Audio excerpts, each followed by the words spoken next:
बिस्मिल्लाहिर्रहमानिर्रहीम। अस्सलाम वालेकुम नादरीन, आप यूट्यूब चैनल देख रहे हैं। मैं इमरान खान हूँ। नादरीन, बहुत उम्मीद थी पाकिस्तानियों को कि पेट्रोलियम मसनूआत की कीमतें कम हो जाएंगी, क्योंकि आलमी मंडी में एकदम पेट्रोल की कीमत नीचे चली गई है।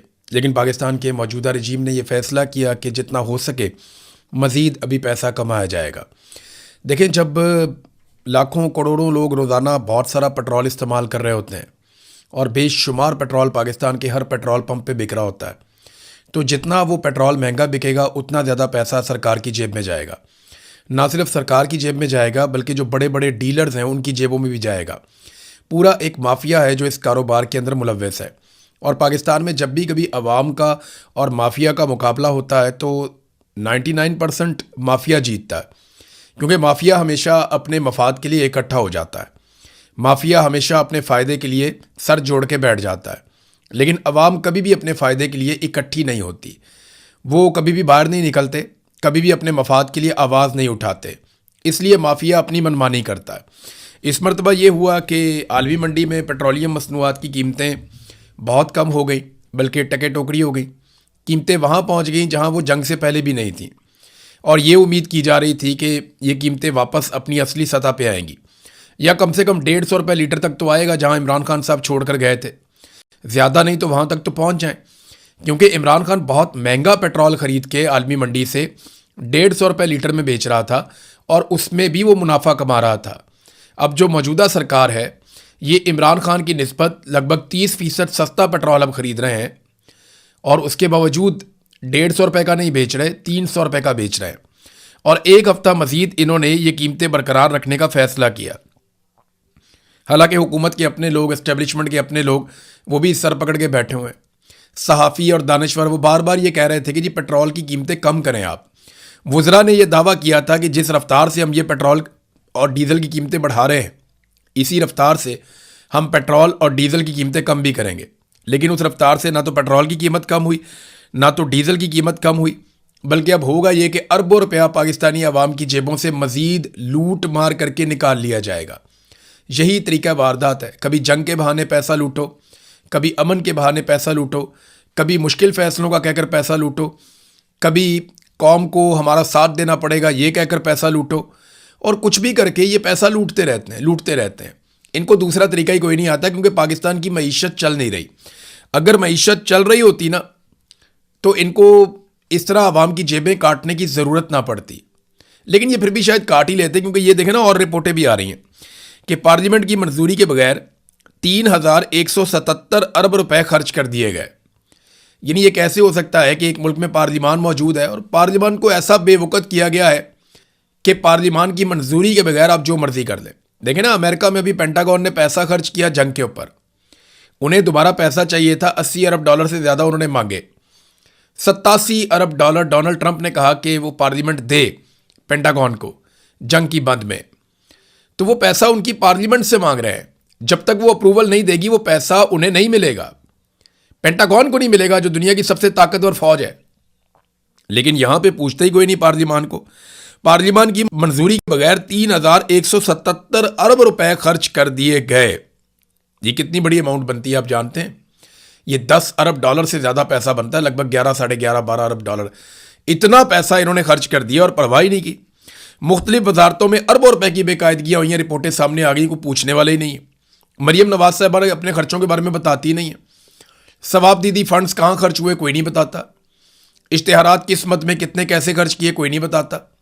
अरबों रुपया इन्होंने इश्तिहारों के ऊपर लगा दिया, और इनकी सारी की सारी तवज्जो इस बात पे है कि ज़मीन पे कुछ हो या ना हो, मशहूरी हमारी होनी चाहिए, टिकटॉक हमारे बनने चाहिए, इश्तिहारात हमारे लगने चाहिए, हर जगह मरियम नवाज की शक्ल नज़र आनी चाहिए। और नवाज शरीफ की शक्ल भी कहीं ना कहीं अब ये लगा देते हैं। पहले तो नवाज शरीफ को थोड़ा बहुत आगे रखते थे, कहीं ना कहीं उसका फ़ोटो चिपका देते थे, लेकिन अब नवाज शरीफ को आहिस्ता आहिस्ता बाहर ही कर दिया। अब या तो फील्ड मार्शल आसिम मुनीर का फ़ोटो लगाते हैं, या छोटे मियाँ साहब जिनको वज़ीर आज़म बनाया गया उनकी लगा देते हैं, या जाली फार्म 47 पे टिकटॉकर को वज़ीर आला बनाया गया उसका फ़ोटो कहीं ना कहीं चिपका देते हैं। और किसी का फ़ोटो भी ये नहीं लगाते। और इश्तिहारात के ऊपर उन्होंने कमर कसी हुई है कि जितने ज़्यादा से ज़्यादा इश्तिहारात ये देकर मीडिया को ख़रीद लें, बस यही एक कोशिश है जो ये लोग दिन रात करते हैं। अजीबोगरीब किस्म के पाकिस्तान में कवानीन पास किए जा रहे हैं, अजीबोगरीब किस्म के रूल्स मुतारिफ करवाए जा रहे हैं। अभी एक अरसलान आदम साहब का मसला उठा और पाकिस्तान में बहुत सारे जो समझदार लोग हैं वो ये समझा रहे हैं एफबीआर को और हुकूमत को कि ये मत करो। मैंने कुछ अर्सा पहले आपको खबर भी दी थी कि इन्होंने एक इख्तियार दे दिया एफबीआर को जिसके मर्जी अकाउंट में से पैसे निकाल लेते हैं। ऐसा नहीं होता कि एफबीआर किसी का अकाउंट खाली कर दे, जनाब आपने टैक्स नहीं दिया, आपने फला नहीं किया, ये नहीं किया तो हम आपका अकाउंट खाली कर रहे हैं। नहीं, हाँ अकाउंट को आप ब्लॉक कर सकते हैं, उसको आप होल्ड कर सकते हैं। आप पैसे निकाल नहीं सकते, पैसों को होल्ड कर सकते हैं और फिर उसका मुकदमा चल सकता है। उस मामले के ऊपर जो है वो तहकीकात हो सकती हैं, उसके ऊपर खतो किताबत हो सकती है। यहाँ पूरी दुनिया में ऐसा होता है कि कोई ऐसी ट्रांजैक्शन हो जाए या कुछ इस किस्म की ट्रांजैक्शन जिस समझ ना आए बैंक को या सिस्टम में कहीं खराबी हो जाए तो वो फौरी तौर पे ब्लॉक कर देते हैं, तमाम पेमेंट्स को ब्लॉक कर देते हैं, होल्ड कर देते हैं। उसके बाद आप दरख्वास्त देते हैं, वो सिस्टम उसको देखता है और उसके बाद आपको वापस आपकी सहूलत मिल जाती है। लेकिन पाकिस्तान में इन्होंने अजीबोगरीब काम किया। जनाब आप बैठे हुए हैं घर में या कहीं पे भी आप सो रहे हैं, एफबीआर आपके बैंक में से पैसा निकाल कर दे जाएगा। जब आप ये करेंगे ना तो मुजीबुर रहमान शामी साहब ने भी इसके ऊपर एक स्टेटमेंट दिया। उन्होंने कहा जी इस तरह तो लोग अपना पैसा बैंकों में रखना ही छोड़ देंगे। तो जब लोग बैंकों में पैसा रखेंगे नहीं तो कारोबार कैसे करेंगे, और कारोबार के अंदर तो लोगों की वैसे ही दिलचस्पी नहीं है। तो अगर लोग बैंकों में पैसा नहीं रखेंगे तो सरकार को कैसे पता चलेगा कितना पैसा कहाँ से आ रहा है और कहाँ पे जा रहा है। तो सरकार तो फिर टैक्स मांग ही नहीं सकेगी, ये हालात हो जाएंगे सरकार के। तो ये बहुत अजीबोगरीब चीज़ें हैं जो पाकिस्तान में की जा रही हैं। दुनिया तरक्की कर रही है, आगे की तरफ जा रही है, वो पेपरलेस मनी की तरफ जा रहे हैं और हमारे यहाँ पे मजबूर किया जा रहा है कि लोग पुराने नोटों को और चीज़ों को इकट्ठा करके अपनी तिजोरियों के अंदर भरें और अपने पैसे को सरकार से बचाएं। वरना किसी भी वक्त सरकार का मूड खराब हो गया या उन्हें पैसे चाहिए हुए या किसी की शक्ल सरकार को पसंद नहीं आई या आपका मौक़िफ़ सरकार को पसंद नहीं आया तो आपका पैसा निकाल के वो साइड पे कर देंगे। फिर आप अदालतों में केस करते रहे, आप अदालतों के चक्कर लगाएं, आप वकीलों के चक्कर लगाएं, वकीलों की फीसें भरते रहे, आपके पैसे आपको वापस मिलेंगे या नहीं मिलेंगे इसकी कोई गारंटी नहीं है। किसी का पैसा जब चाहे वो जब्त कर लें। तो जो लोग पाकिस्तान में बैंकों में पैसा रखते हैं उनको इस पर आवाज़ उठानी चाहिए, शोर मचाना चाहिए और हुकूमत को होश के नाखून लेने चाहिए कि ये हरकतें करने के बाद आप उल्टा पाकिस्तान के बैंकिंग सेक्टर को और पाकिस्तान की मईशत को मजीद नुकसान पहुंचा देंगे। नाजरीन, अमेरिका और ईरान के बीच में दोबारा से लड़ाई शुरू हो गई। मैं आपको बताता हूं एक्चुअली हुआ क्या। डोनाल्ड ट्रंप के स्टेटमेंट से आपको मैं शुरू कर देता हूं। सबसे पहले तो यह हुआ कि डोनाल्ड ट्रंप का यह कहना है कि खिलाफ वर्जी जो है जंगबंदी की वो ईरान ने की है, जबकि ईरान का यह कहना है कि जंगबंदी की खिलाफ वर्जी अमेरिका ने की है।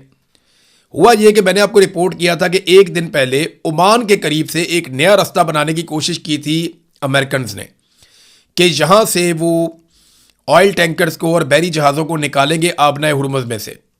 तो ईरान ने फौरी तौर पे वार्निंग जारी की थी और ये कहा था कि यहाँ से पीछे हट जाए और कुछ जहाज़ वापस चले गए थे। अब अमेरिका ये कह रहा है कि ईरान ने सिर्फ वार्निंग जारी नहीं की थी बल्कि ईरान ने वहाँ पे ड्रोन फायर किए थे, जिनमें से 3 ड्रोन ऐसे थे जिन्हें नाकाम बना दिया गया और एक ड्रोन आकर एक सिंगापुर का जहाज़ बताया जा रहा है जिसका नाम है MV एवर लवली। वो कहते हैं जी इस जहाज़ को आकर एक ड्रोन लगा जिससे नुकसान हुआ। तो ये जंगबंदी की खिलाफ वर्जी की है ईरान ने। अमेरिका का स्टेटमेंट ये है और उसके बाद उन्होंने कहा जी फिर हमने ईरान पे हमला करना था।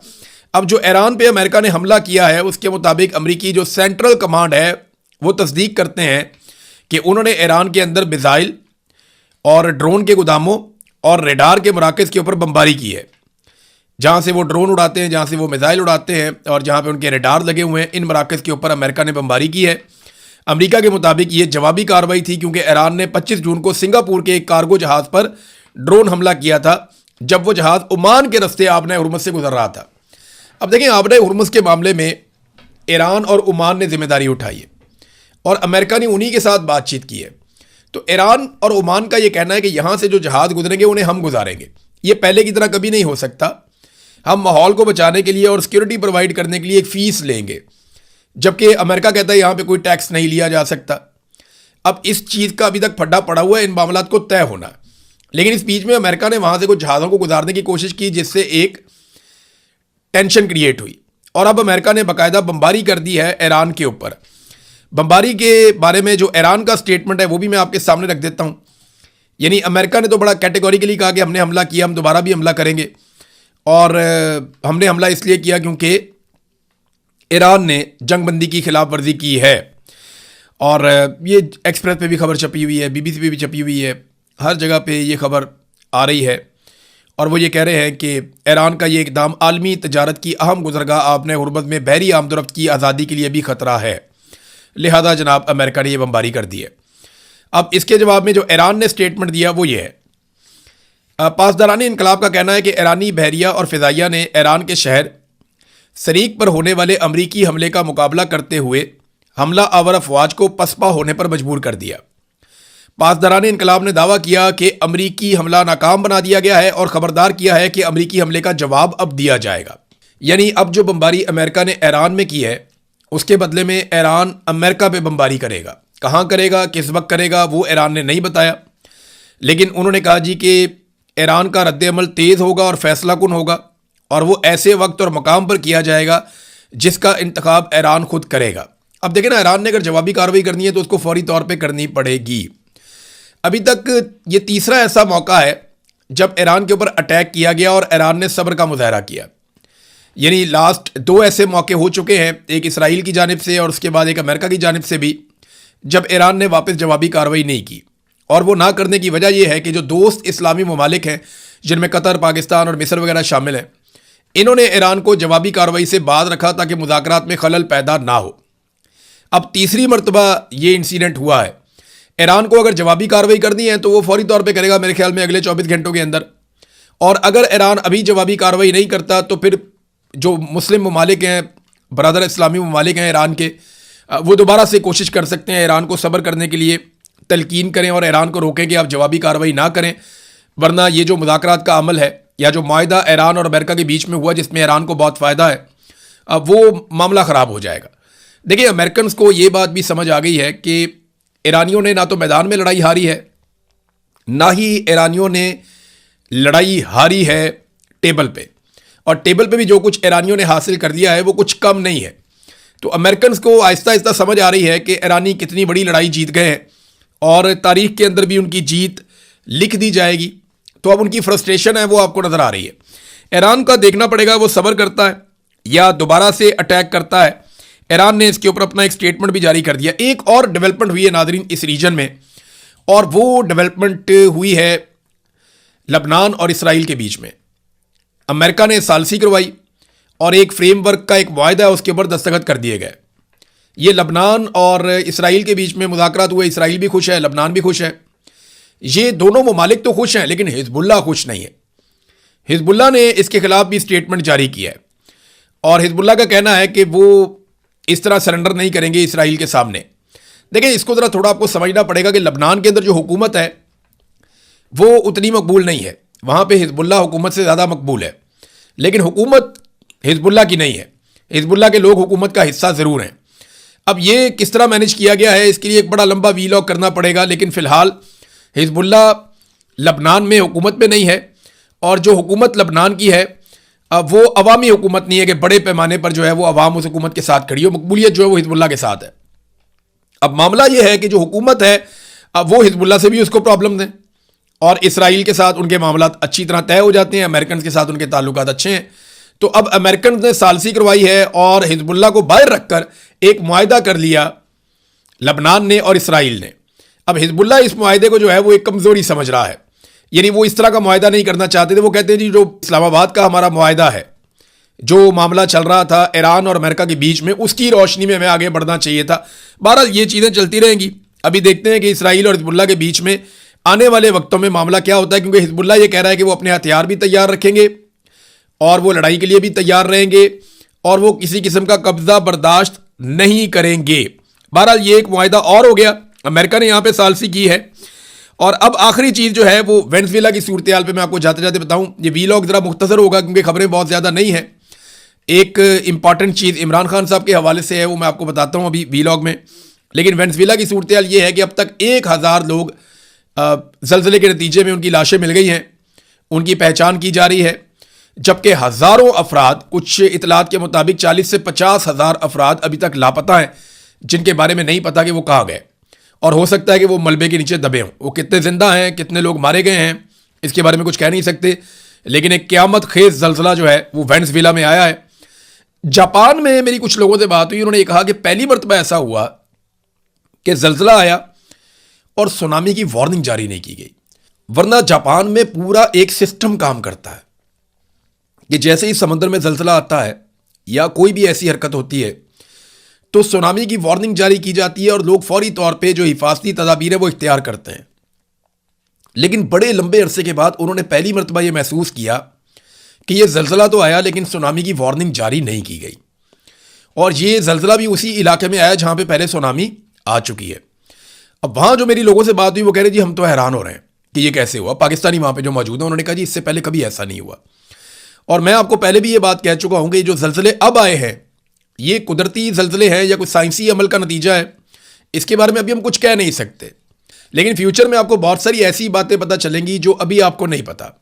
यानी बहुत सारे साइंटिस्ट ये कहते हैं कि मसनूई जलजले पैदा किए जा सकते हैं, बहुत सारी ऐसी तबाही लाई जा सकती है जो आप मैदान जंग में हासिल नहीं करते वो आप किसी और तरह कर सकते हैं। लेकिन अभी मैं कोई क्लेम नहीं कर रहा, लेकिन ये जो लोग मारे गए हैं ये बहुत बड़ी तादाद है वेनेजुएला में। अब आ जाए नाज़रीन इमरान खान साहब के बारे में, जो मैंने एक खबर आपको कहा था, मैं जाते जाते आपको बताऊंगा कि मामला पहुंचा कहां तक। सादी बात यह है कि इमरान खान साहब को एंगेज करने की कोशिश कल भी हो रही थी, आज भी हो रही है, और एंगेज करने वाले एस्टेब्लिशमेंट के लोग हैं। वजह यह है कि मौजूदा जो उनका पूरा तजर्बा है बुरी तरह नाकाम हो गया। उनकी सारी असेसमेंट्स फेल हो गई, जो अंदाजे थे उनके गलत साबित हुए। जो तजर्बा उन्होंने किया वहाँ पे मरीम नवाज को बिठाया, उधर जरदारी को बिठाया, इधर शरीफ खानदान को बिठाया, वफाक में भी हुकूमत बनाई, सब कुछ करके देख लिया, उनका तजर्बा कामयाब नहीं हुआ। अभी वो डटे हुए हैं, उन्होंने गिलगित बल्तिस्तान में भी हुकूमत बना दी है, कश्मीर में भी हो सकता है आने वाले वक्त में हुकूमत बना दे, लेकिन उन्हें समझ आ गई है कि ये सिस्टम काम नहीं कर रहा। तो इमरान खान को एंगेज करना पड़ेगा। इमरान खान को एंगेज करेंगे, वो जेल से बाहर आएंगे तो शायद पॉलिटिकल इस्तेहकाम पैदा हो। इमरान खान साहब की सुई वहीं पे अड़ी हुई है। जो बात वो करते हैं उसूल की बात, वो ये कहते हैं मेरा मैंडेट वापस करो, ये जाली हुकूमत मैं तस्लीम नहीं करूंगा, मुझे जिस दिन छोड़ोगे मैं उस दिन से अपना काम शुरू करूंगा। दूसरा मामला यह है कि चुप करके तो इमरान खान बैठने वाले हैं नहीं। अब अगर इमरान खान को छोड़ते हैं तो अपनी पॉलिटिक्स करेंगे। 3 साल का इन्होंने टाइम मांगा था, 3 साल तो इमरान खान ने जेल में ही गुजार दिए। तो जो टाइम है वो भी लगभग पूरा होने वाला है और डिलीवर पाकिस्तान को इन्होंने कुछ किया नहीं। तो या तो इमरान खान साहब को उनका मैंडेट वापस करें, वो ये कर नहीं सकते क्योंकि इसमें गद्दारी के मुकदमात बन जाएंगे। इन्होंने सबने आइन तोड़ा हुआ है, पूरा का पूरा इलेक्शन चोरी कर लिया। तो दूसरा रास्ता यह है कि पाकिस्तान में एक नया इलेक्शन दिया जाए जो कि फेयर एंड फ्री इलेक्शन हो। आसिम मुनीर साहब ये कभी नहीं चाहेंगे और ना ही शहबाज शरीफ या जरदारी ये चाहेंगे। लेकिन पाकिस्तान की मिलिट्री को ये सोचना पड़ेगा और इदारों को और तमाम जितने पाकिस्तान के स्टेक होल्डर्स हैं उनको ये सोचना पड़ेगा कि क्या इन 4-5 लोगों की जिद की वजह से वो पूरे मुल्क का नुकसान कर सकते हैं, सारे इदारों का नुकसान कर सकते हैं और इतना बड़ा नुकसान कर सकते हैं जिसका मुनाफा बहुत छोटा सा है। अब तक के लिए इतने, अपना ख्याल रखिएगा, अपने चैनल का भी। अल्लाह हाफिज़।